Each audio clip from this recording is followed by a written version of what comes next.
जय हिंद दोस्तों, जिन्हें आज भी ये लगता है कि भारत अमेरिका से F-35 फाइटर जेट खरीदेगा या नहीं, या क्यों अभी तक भारत सरकार इस लड़ाकू विमान की डील अमेरिका से नहीं कर रही, जबकि हमें एडवांस फाइटर जेट की अत्यधिक आवश्यकता है। और क्या सच में F-35 भारत के लिए उतना गेम चेंजर प्लेन साबित होगा जैसे कि सोशल मीडिया पर बढ़ा चढ़ाकर बताया जाता है? तो इन सारे सवालों के जवाब आज एयरफोर्स ने अपनी मीडिया ब्रीफिंग के दौरान सबको दे दिए हैं। लेकिन उससे पहले आप चैनल को सब्सक्राइब जरूर कीजिए ताकि आपको डिफेंस और डिप्लोमेटिक्स से रिलेटेड वीडियोस मिलती रहे। तो देखिए, जब भी फाइटर जेट्स की बात हो तो सबके जहन में अमेरिका के F-35 का ख्याल जरूर आता है, क्योंकि इसे बनाने वाली कंपनी यानी लॉकहीड मार्टिन ने इसकी एडवर्टाइजिंग ही इतनी कर दी कि अमेरिका से ज्यादा अब दूसरे देश के लोग इस जेट के बारे में ज्यादा जानने लगे हैं। खैर, F-35 एक मल्टी रोल फाइटर जेट है जिसे डीप स्ट्राइक मिशंस के लिए डिजाइन किया गया था। इस जेट की डिजाइनिंग लैंग्वेज इतनी बढ़िया तरीके से सेट की गई थी कि एडवांस वेपन्स के साथ साथ एक फ्यूचरिस्टिक फाइटर प्लेन ज्यादा लगने लगा। इसके हैरत अंगेज स्ट्राइकिंग कैपेबिलिटी और प्योर स्टेल्थनेस की वजह से पूरी दुनिया ने इसे पसंद किया और आज के जमाने में करीब 8 देश इस महंगे फाइटर जेट को इस्तेमाल कर रहे।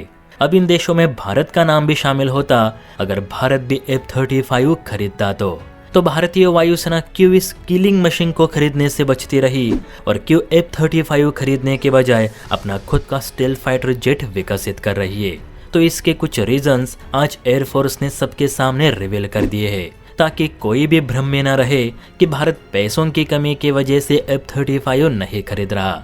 तो देखिए दोस्तों, भारत के पास पैसों की कमी है नहीं, बल्कि भारत F-35 की पूरी फैक्ट्री चलाने की क्षमता रखता है। अब F-35 ना खरीदने के पीछे सबसे बड़ा कारण ये है कि इस जेट की कोई भी TOT यानी transfer of technology America Bharat से शेयर नहीं करना चाहता। इवन भारत ने अमेरिका के सामने प्रस्ताव भी रखा था कि हम आपके F-35 जरूर खरीदेंगे, लेकिन आपको भी हमारे एमका प्रोग्राम में हमारी मदद करनी होगी, खासकर इंजन्स को लेकर। लेकिन अमेरिका ने उस पर कोई भी जवाब नहीं दिया।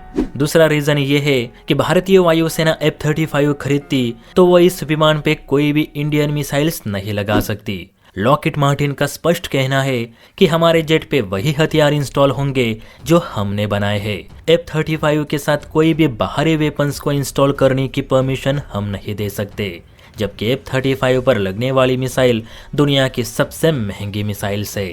तीसरा कारण कि F-35 खरीदने के बाद भी इस विमान के बहुत से फीचर्स का एक्सेस अमेरिका अपने पास ही रखता है। इवन कभी कभी तो इसका फ्लाइंग रिकॉर्ड डेटा भी अमेरिका के पास ही जाता है, जो कि किसी जासूसी से कम नहीं। चौथा और सबसे बड़ा रीजन कि आप F-35 को ऐसे किसी भी देश पर हमला करने के लिए इस्तेमाल नहीं कर सकते।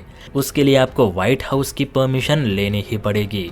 यानी आप चाहकर भी F-35 से पाकिस्तान पे बमबारी नहीं कर सकते, क्योंकि अमेरिका भारत को कभी भी पाकिस्तान पे एयर स्ट्राइक करने की परमिशन नहीं देगा।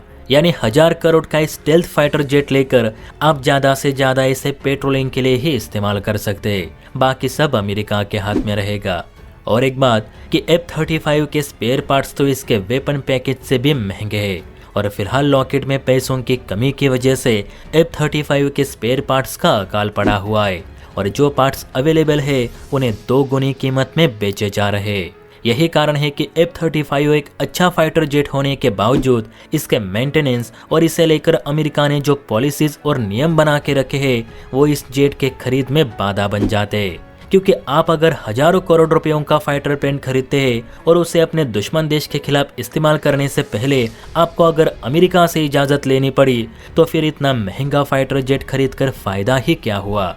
आपने भी देखा होगा कि आज तक इजराइल ने भी F-35 से ऐसे किसी भी देश पे हमला नहीं किया जो इजराइल के तो दुश्मन है लेकिन अमेरिका के दोस्त है।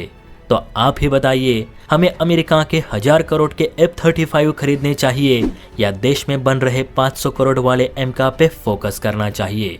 अपनी राय कमेंट करके जरूर बताइए। और हाँ, वीडियो अच्छी लगी तो लाइक एंड सब्सक्राइब भी जरूर कीजिए। जय हिंद।